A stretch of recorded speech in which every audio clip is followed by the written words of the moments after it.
Sejarah pembangunan gedung gereja Jemaat Immanuel Kabae. Ayo, mari kita lihat bersama bagaimana perkembangan gedung gereja sejak awal adanya jemaat pada tahun 1951 hingga tahun 2018. Bagian pertama, pembangunan gedung gereja darurat.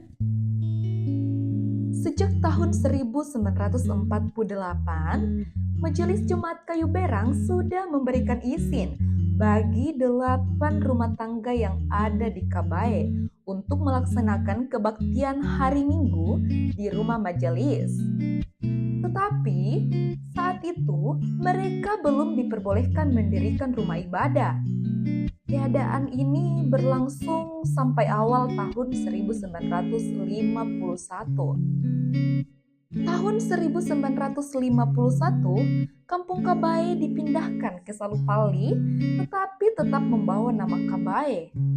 Dengan pertimbangan beberapa faktor nih, salah satunya Majelis Jemaat Kayu Berang akhirnya mengizinkan mereka untuk mendirikan gedung gereja darurat yang dalam bahasa Bambam disebut Bahum untuk tempat ibadah hari Minggu.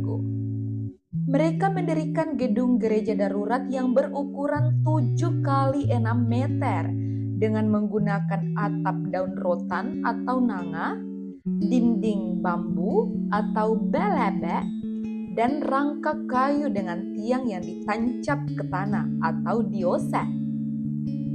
Itulah rumah ibadah selama dalam status cabang kebaktian mulai dari tahun 1950 sampai 1953. Bahkan gedung gereja ini masih digunakan selama proses pembangunan gedung gereja pertama. Bagian kedua, pembangunan gedung gereja pertama.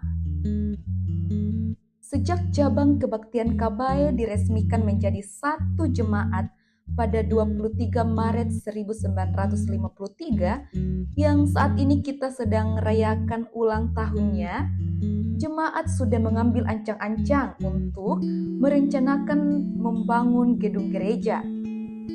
Menariknya, perencanaan pembangunan ini tidak dibuatkan panitia khusus loh, tapi langsung diatur oleh majelis jemaat.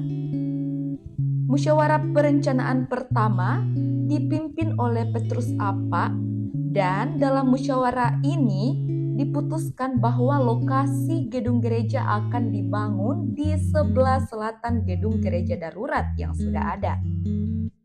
Ukuran gedung gereja yang direncanakan yaitu 12 kali 8 meter dengan menggunakan atap daun rumbia atau loda sekitar 300 lembar.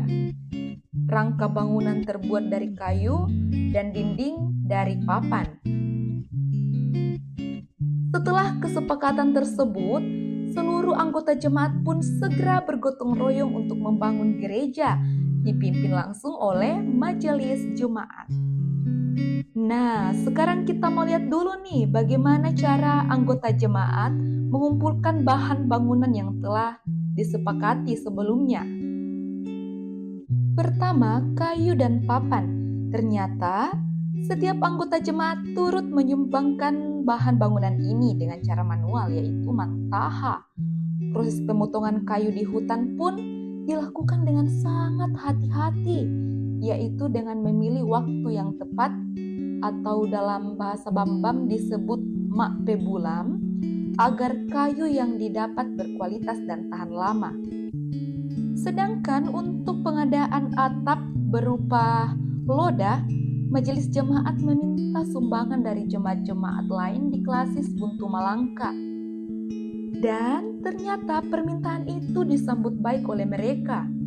Dan jemaat dari seluruh klasis Buntu Malangka datang langsung untuk menyerahkan sumbangannya.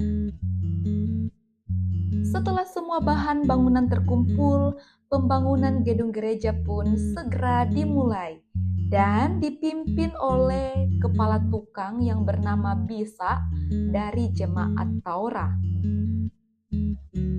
Sesuai kesepakatan, kepala tukang ini akan bekerja hingga bangunan selesai dengan upah berupa 1 ekor kerbau hitam atau disebut tedomlote. Dengan semangat gotong royong dan rasa kekeluargaan yang kuat, seluruh anggota jemaat bersama kepala tukang bekerja keras membangun gereja tersebut.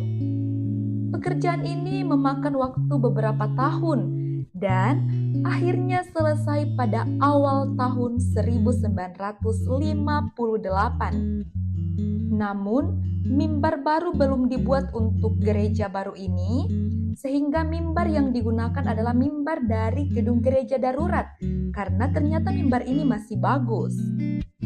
Puji Tuhan, akhirnya gedung gereja yang baru akan ditabiskan pada tanggal 26 Maret 1958 dan resmi menjadi gedung gereja pertama jemaat Kabae. Namun, situasi di Eks-Mambi saat itu sedang tidak stabil karena pemberontakan oleh sekelompok gerombolan yang berdampak juga ke Kabae. Dalam kondisi yang terdesak, orang tua segera meminta bantuan ke Galumpang untuk membantu mereka mengusir sekelompok gerombolan tersebut. Ya mau tidak mau, sehari sebelum acara